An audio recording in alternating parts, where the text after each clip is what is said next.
Hello, welcome to this video. So in this video we'll be talking about the polarization of light. We're going to be talking about how we can think of the polarization of light in terms of the quantum spin, and therefore relate abstract notions of quantum mechanics like spin, which we've explored in a few videos, including our most recent kind of like Lorentz group video, to something which we use a fair bit in daily life, and is the kind of foundation of how 3D films work at cinemas, which is the polarization of the electric field, which helps make up the electromagnetic wave we call light. So this is going to be about linking spin to polarization. And it's also going to, bring into the picture, since we're talking about spin, the Pauli matrices. And if you would like a bit more detail on the Pauli matrices, would recommend a video on the Lorentz groups. But there's also a few good videos on Pauli matrices, out there generally as well. So this video is going to be principally about light. And what we get when we quantize the electromagnetic field we call light, the properties of photons. But photons are really only one of a bunch of particles which the physics in this video will apply to, and these particles generally are called bosons. And their spin is actually the fundamental reasons why these bosons behave as force-carrying particles. So, it's quantizations of, classical potentials that would give rise to forces in classical physics, rather than these particles being fermions, so, comprising tactile matter. Now, in the Standard Model, and really the Standard Model is a bunch of maths. It's applied quantum field theory, to the realm of particle physics, which describes the interactions, and kind of links and unifies the properties of kind of the particles we're going to exist in the universe, including the particles that give rise to matter called fermions, but also including the bosons, which we'll be focused on in this video. As I say, although we're really caring about the photon is really just a case study of the bosons more generally. Now, there are kind of, 4 different bosons in the Standard Model, unless you take into account the Higgs boson, but the Higgs boson is a kind of slightly wild boson, so we won't really be going there. It's a very unique, it's a kind of spin zero boson, whereas we're worried in this video about spin 1 bosons, so things like the photon, but then you also have the gluon, which is responsible for holding nuclear matter together, and then you get your bosons responsible for weak interactions, so things like beta decay, and these bosons are Z0 boson and are charged W bosons. But all these bosons, listed here in this kind of like Standard Model, this lovely red colour, all these bosons have spin, a size of spin equal to 1. And when you're doing particle physics calculations, you have to, sum over all possible outcomes. You do a similar kind of thing in non-relativistic physics, where you're dealing up to the point of observation with a wave function which contains within it the information for all possible outcomes. So it's something you do in standard quantum mechanics, even if you don't really realise it, but you do a similar thing in particle physics, or in quantum field theory. So it doesn't matter how many spin states bosons can have. It turns out there's 2 spin states. And how do we get to this, and how do we even get to the likely existence? And now, pretty much very, very likely, now one should never say certain, but extremely likely existence of kind of bosons. Well, in quantum mechanics there's this thing called spin. And spin is a quantity which is linked with kind of intrinsic angular momentum of a particle. And because spin is an observable quantity, we can see its effects. It has a emission matrix attached to it, and for the 3 different spatial directions there are 3 different Pauli emission matrices that we might be worried about. And so, if we have a Pauli matrix in the ith direction, we usually denote it as sigma I. So that represents a matrix describing the spin of a particle in a particular direction. And, since spin is an observable, it obeys an eigenvalue equation like any other observable. So, the eigenvalue equation for energy, for example, is kind of Schrodinger's time-independent equation. So you've heard of eigenvalue equations if you've heard of Schrodinger's equation, even if you might not have known it yet.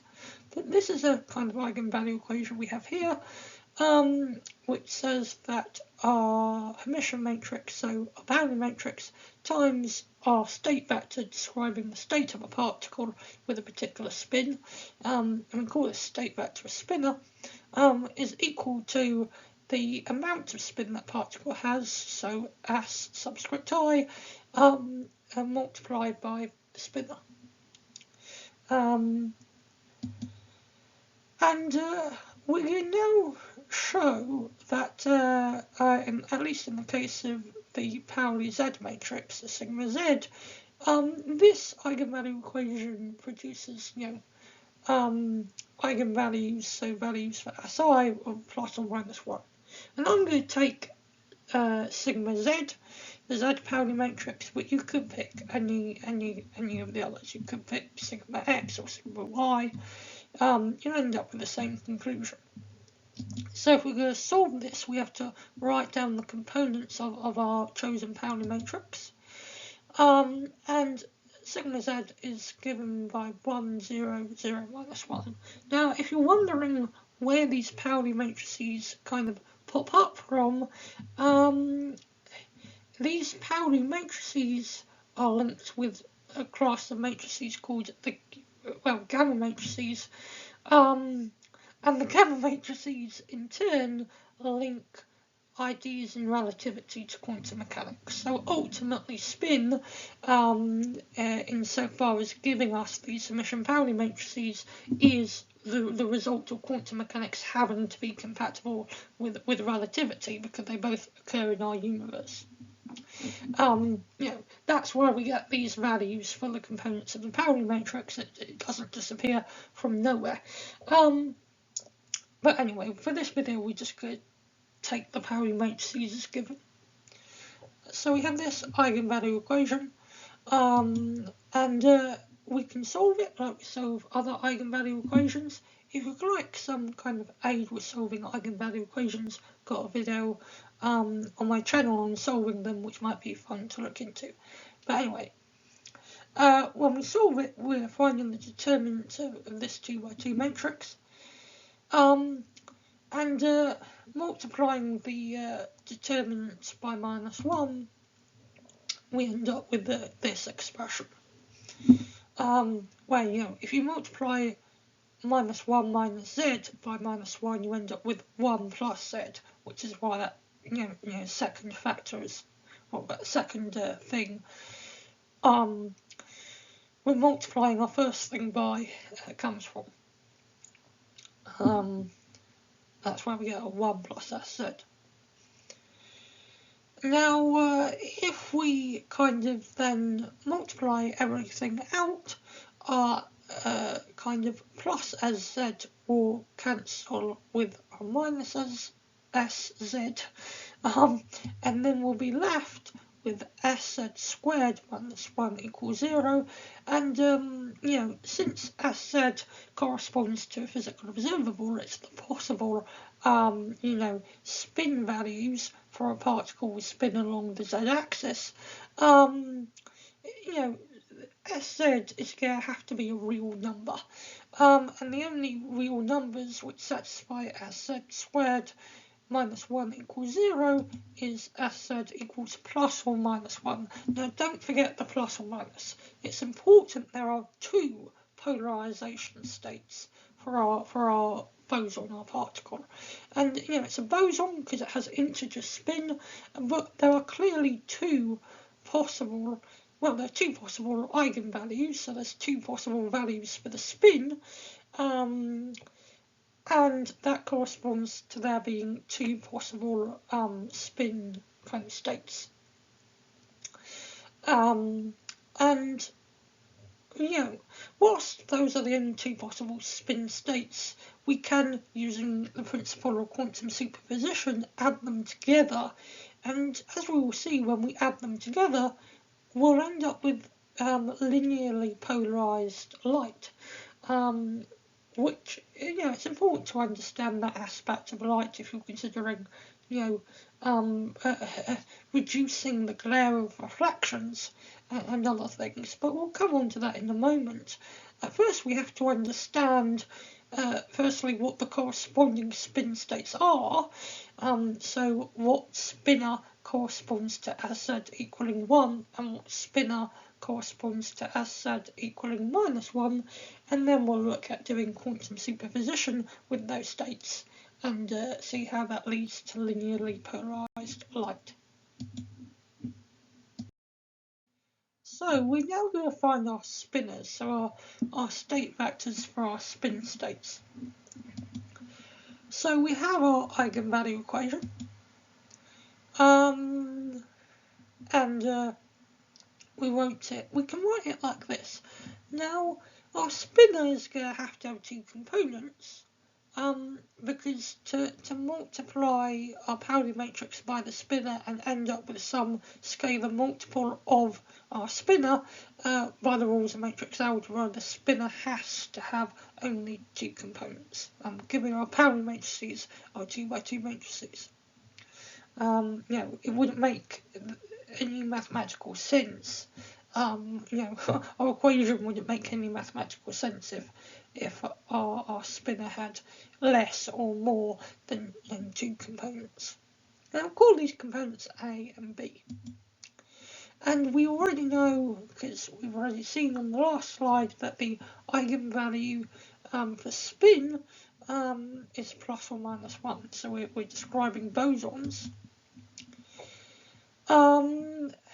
And putting plus or minus 1 for Sz, we end up with our bottom equation.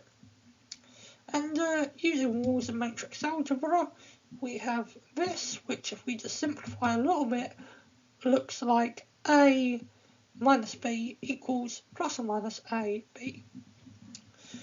Now there's two possible solutions to this. There's two possible spinners. One is when the plus or minus is a plus sign, the other is when it's a minus sign. So if we look at when it's a plus sign, we would have A minus B equals AB. Now clearly A equals A, so there's no restrictions on what A could be, but minus B can't equal B unless B is 0. So the bottom component has to be 0. And also to make spins consistent with the rest of quantum mechanics, we want to normalize our spinner. So we would typically make A equal 1 to normalize it. If we had a photon with a spin where the spin had a value of plus 1. But if we have a photon with a spin where the spin is -1, then our spinner has to satisfy A minus B equals minus A minus B. Now clearly minus B equals minus B no matter what B is, but A will only equal minus A if A is 0. So when SZ is -1, we get a spinner of 0 on the top and B on the bottom. Now, if we look at our spinners here, these are like kind of describing heads and tails for a coin because they're kind of mutually exclusive. Because if we go represent these spinners as traditional vectors, if one spinner was kind of horizontal, the other one would be vertical. They don't have, one doesn't have any component in the other. They're kind of mutually exclusive states, or in mathematics we could say they're kind of orthogonal spinners. And so we can see that we get mutually exclusive eigenstates or spinners, but that's not too much of a surprise because the Pauli matrices are Hermitian, so that's actually kind of given. But it is very important, it is very significant, because what this means is that if we're not worrying about quantum superposition, there are only 2 spin states for our photon that are possible, at least for spin along a particular axis. A spin state corresponding to SZ is +1 and a spin state corresponding to SZ is -1, and these behave just as mutually exclusive classical states would. There isn't a third mutually exclusive classical state for the spin of a photon along a particular axis, and that places heavy restrictions on the properties of photons and the variety of properties of photons in terms of spin, and therefore also on the different types and the amount of types of polarization of the electric field we actually see in nature, which these spins are corresponding to. But I've kind of highlighted through this video that spin is connected with polarization, but that's actually really describe why that is. Why does the spin of a photon correspond to polarization of an electric field? So when we have a particle, in quantum field theory, it's a quantization of some kind of field which exists in classical mechanics. And therefore properties of that particle are carried over to the field, or you could say in the reverse, properties of the field are carried over to the particle. Now, the photon having spin, just as any other particle having spin, has intrinsic angular momentum, and that has to carry to the field in some way. So the field has to demonstrate some angular momentum if the field is corresponding to a pure spin state. And that kind of angular momentum in the case of light means that the electric field actually kind of it kind of rotates, it kind of oscillates, it moves around in a circle as the light itself moves in a direction that is perpendicular to the direction that the tip of the electric field is tracing out. And that leads to this kind of spiral-like pattern you can see in the image here, where we have the light rotating about a particular plane. If we take a slice, we will see kind of a circular a red circle being traced out, and then we superimpose the kind of motion of the light as a whole onto that, and we get this spiral pattern. And polarization is the idea that light isn't just a ray that moves infinitesimally thin line. It actually contains electric and magnetic fields which sweep out areas. Such that a light ray actually has, some finite, non-zero, if you like, surface area. The electric field is sweeping out a region in space. It's not just a ray going forward, the electric field is sweeping out a region around it. And that's what kind of polarization is. And we call this kind of polarization circular polarization. So the key thing is that a photon spin causes the possibility of light having a particular kind of circular polarization. And, equally you could do it in reverse. You could say the polarization of the light causes the photon to have spin. They're both two ways of describing the same thing. Now, we've seen that there are kind of two possible spin states and they're mutually exclusive. And given now we've got the idea that light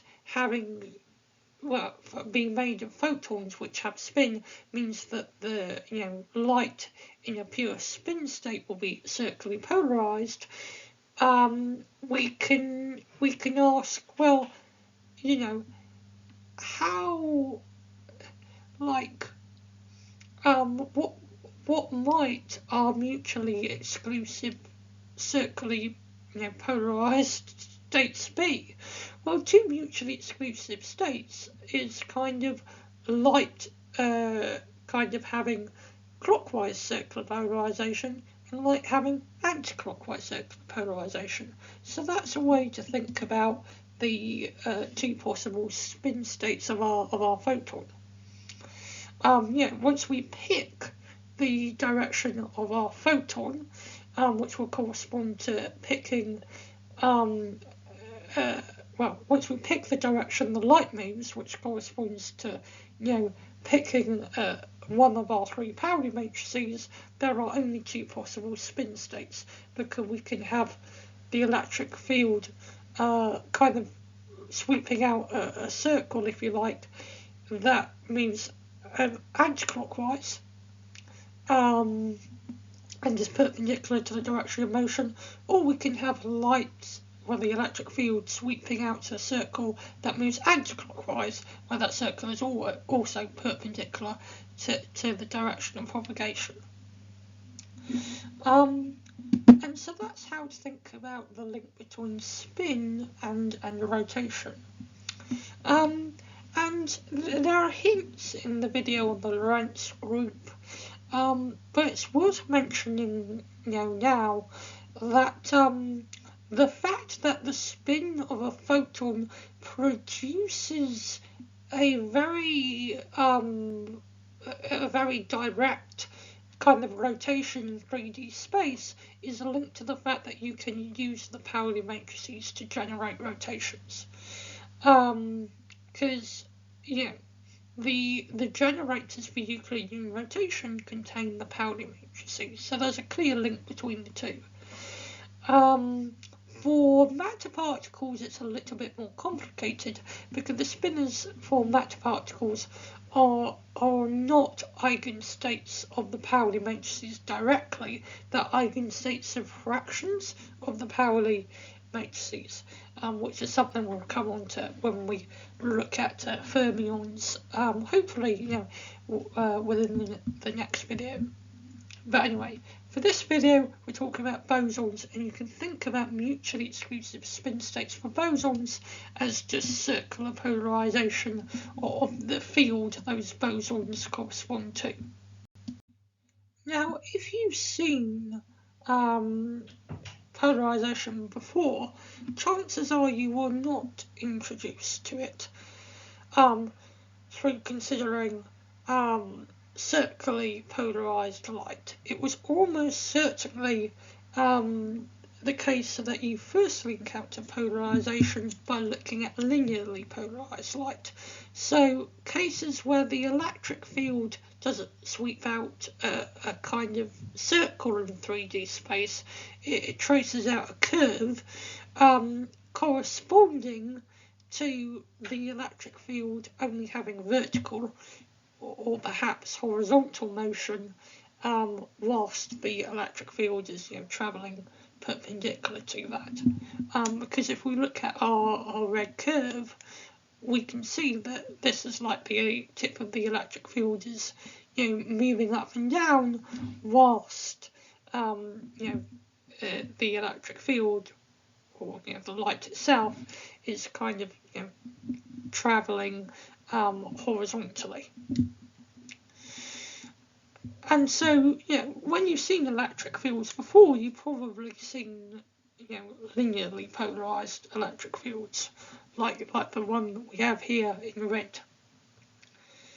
Now, linearly polarized light doesn't correspond to photons in a pure spin state.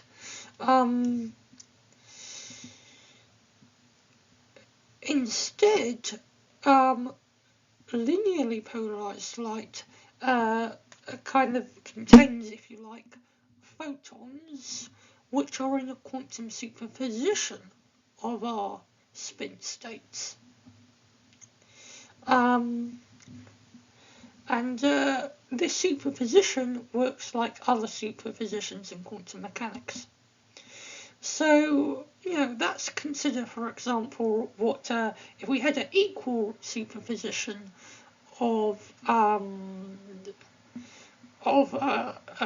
of, let's say, clockwise circularly polarized light and anti-clockwise circularly polarized light. Let's have a look at the spinner we would end up with to describe linearly polarized light.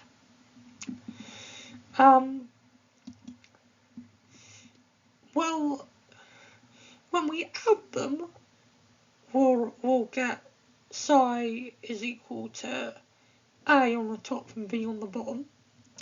But in quantum mechanics, if we want to normalize a state, be that a spinner or a wave function, we set its size equal to 1, which is equivalent to setting the square of its size equals to 1. And because spinners are vectors, rather than being complex functions, to get the size of a spinner we have to multiply the Hermitian conjugate of a spinner by the spinner. Well, technically it gives us the size of the spinner squared. But if the size is 1, the size squared is 1, so it's all, one can just calculate the size squared and set that to 1. That's perfectly good. That normalizes our spinner. And the Hermitian conjugate is like the complex conjugate of a complex number. It just takes into account that spinners are vectors, and therefore, if we use rules of matrix algebra, we can't multiply two column vectors together. We have to have a row vector and a column vector in order to multiply them to get a scalar describing the size of our spinner. So that's why we use a Hermitian conjugate. And so we find that the size of a spinner with components A, B is equal to the magnitude of A squared plus the magnitude of B squared. And put magnitude because to keep things as general as possible, particularly when we come on to fermions, we can't assume that A and B are real. There might be complex numbers.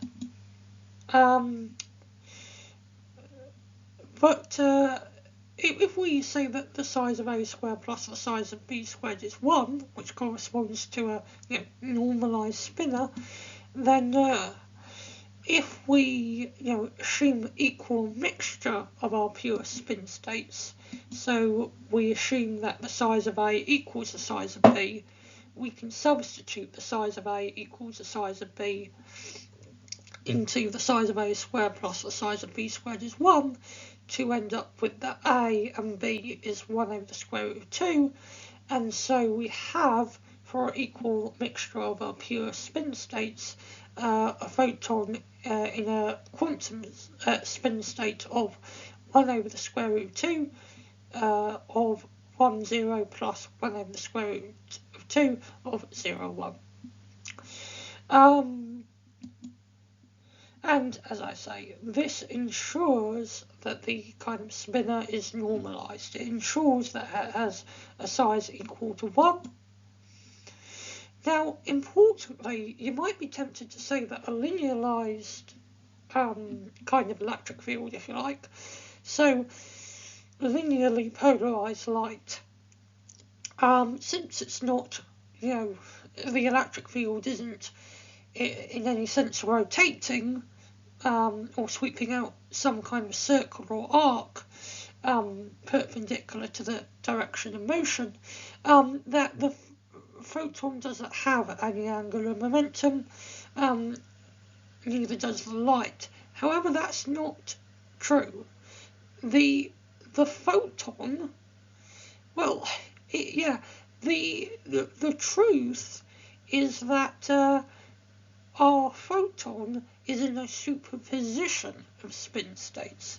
Now that does not correspond to any eigenvalue of spin. So we can't actually say what the spin of this photon is. We can just describe its spin state, because this spin state is a quantum superposition and therefore doesn't refer to any spin eigenvalue. But you can also flip our argument. You can go, well, let's consider linearly polarized light as a spin state, and if we do quantum superpositions of linearly polarized light, we'll end up with circularly polarized light. And actually, it's often that way of thinking about it which makes understanding how circularly polarized light interacts with filters, polarizing filters, a lot easier. And I'll probably do a video about that at some point. So I kind of hinted at it in this video, but whereas bosons have spin plus or minus 1, fermions have a very different character, corresponding from their spin being plus or minus a half, and that spin comes from the fact that the Hermitian matrices characterizing their spin is a half of the Pauli matrices that characterize the spin of say photons or something. And that has huge consequences on how we interpret the spinners. The eigenvectors of our eigenvalue equation. So for fermions, we really shouldn't think about spinners as vectors. For photons, it doesn't really matter too much, but for fermions, it really matters that spinners have their own unique behaviour. Sometimes that's described as coming from the fact that spinners contain complex numbers, but really it's to do with the fact that spinners, to do with fermions, are not eigenvalues of not eigenstates of an eigenvalue equation with directly the Pauli matrices. We have to take fractions of the Pauli matrices. So when we're considering, spinners and rotations of kind of spinner fields in the context of fermions, we can't make as direct an analogy as we did between intrinsic angular momentum of photons and the electric field literally rotating in 3D Euclidean space. But we'll look at all of that next video.